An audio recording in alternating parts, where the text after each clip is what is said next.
Hey there folks, right, this is Rexy doing a series of videos coming now. We're going to do a boss guide for the console version of The Legend of Spyro the Eternal Knight. As you can see, I'm demonstrating with the European Wii version with the classic controller at hand. The list can work for anyone, at any place, with any button configuration at all and on any platform. I'm just too kind like that. My master returns.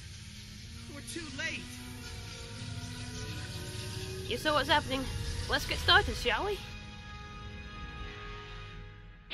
This game spawns a massive 16 bosses, and I'm going to take you through a lot of them. From the tiny ones like the Assassin and the Scurvywings, to the more colossal ones like Arboric, Scab and Gore.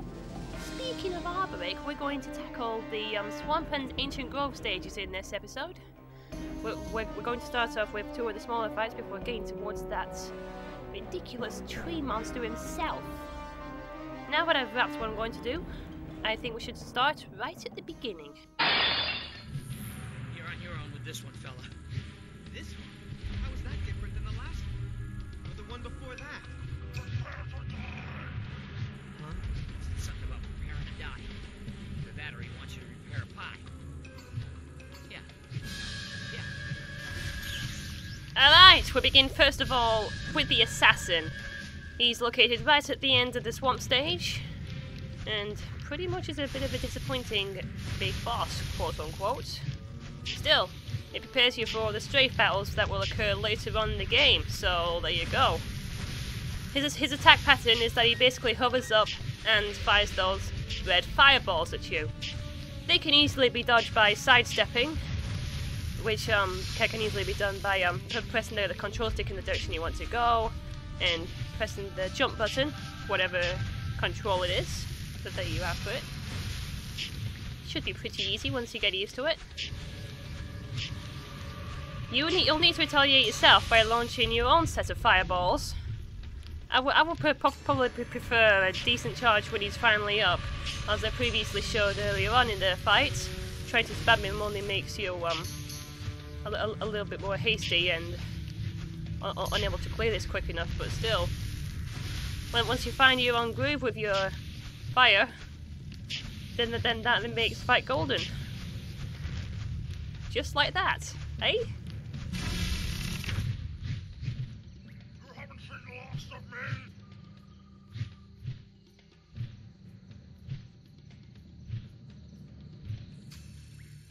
I'm just gonna assume you said it was great meeting you and have a nice day, in which case we thank you. Your next boss encounter is actually pretty similar to the last one. Yep. Next one coming up is one of the Scurvywings that ended up creeping around the pirate fleet, floating around the Ancient Grove. This comes after the first big pirate ship encounter there, which is in itself right after the Ice Dream. So yes, we would rather call this a mid-boss if anything.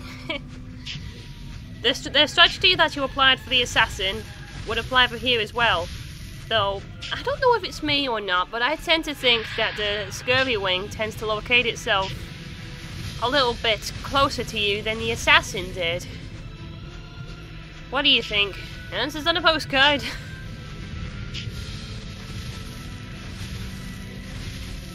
I don't know what else to explain with this. All you have to do is just dodge his red fireballs and retaliate with some yourself. It's just so difficult to try and improvise with something fresh here.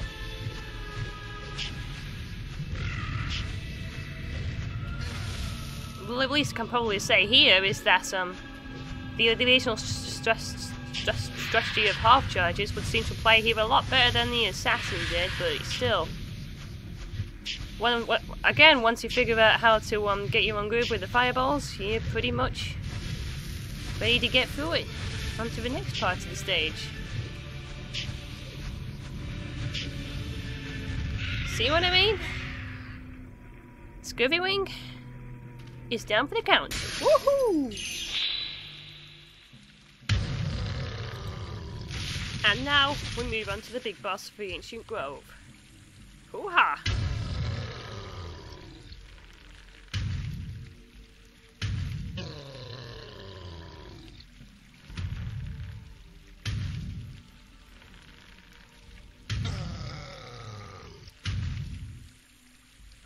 my turn to pass out.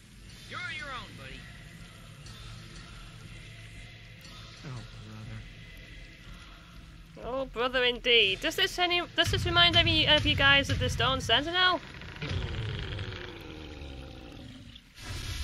Well, in comparison to the Stone Sentinel, he's no pushover, but he's certainly no dangerous threat either.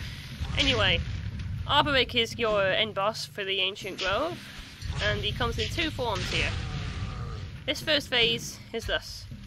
Since he's obviously made entirely out of wood, you can use your fireballs to try and set him on fire. You have to be quick and easy with this method though, otherwise he would spin rapidly and launch those fireballs back at you. Interesting means of countering, I would say. I would suggest half charges to get his most vulnerable parts in first. I suggest the legs and the body to go first. Try not to aim for the right arm, his main attack weapon, until last, because as you saw there, spending too long on that will cause more time to end up getting hassled with damage, if you know what I'm saying. Still, you need to make sure that timing is key, so remember this. Start with the body and legs because they're the most vulnerable, then on the left arm, because it doesn't seem to do much. And then, once everything else is set on fire, you move on to the right. Certainly makes things a lot easier for beginners this way, if you know what I'm saying. The first form is down. But it's not over yet. We're up to higher ground, ready for the next form. It looks like Spyro needs a little bit more caution with what's going to come across, but still. You may think that this second form's easy enough, just launching all types of fire onto him. Well, he just randomly launches his right arm again. But still. Once again with the fireballs, he doesn't even regain any health back, so that makes things a bit more of a relief.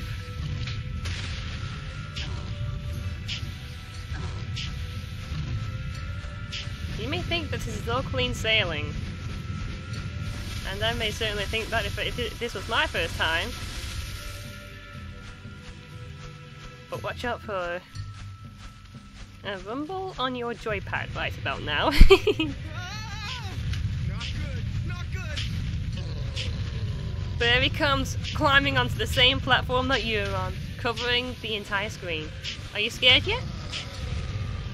Well, to be honest with you, the only kind of moves he would retaliate at this level is with his feet.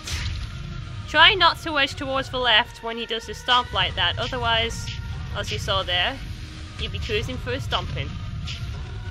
He would use his right arm, right leg, to kick you with, but that just comes down to good timing, really. Just focus more time on the left, on the left leg, because you can easily see it's attack focus before you can even make a first step with that.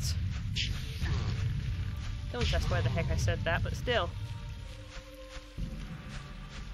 If you followed that strategy correctly, then Arboric is pretty much dead and buried. Into the water, I think. Interesting. What the? Oh, you killed it. We came all this way so you could kill it? Spyro, I am the mighty tree, calling you from across the void. Journey hither and vanquish me. Yeah, I don't think I was supposed to do that. Wait, you don't suppose that was the Chronicler? Alas, the purple dragon has been wandering lost in the ancient grove. You've been quite a nuisance to us. Whoa, what's with the gurgling nitwit? If I were you, I'd shut my mouth. I ain't gonna say it again. Sparks, maybe you should stay out of this one. Yes, mind yourself. To answer your earlier question, no, that isn't the Chronicler, whoever that is. That was Arboric, and It was going to be the main attraction in our tournament. Now it's ruined. Gosh, I really feel bad about that. Oh, really, no need for remorse. You'll do just fine. What does he mean by that? Oh, I'll tell you what it means by that. Our first episode is concluded, with Spyro being captured by pirates and taken onto a battleship to conquer his next set of foes. This is where the focus for part 2 will come on in, where we'll be facing the Blundertails, the Ravage Rider, and of course the Executioner. See it all there, folks!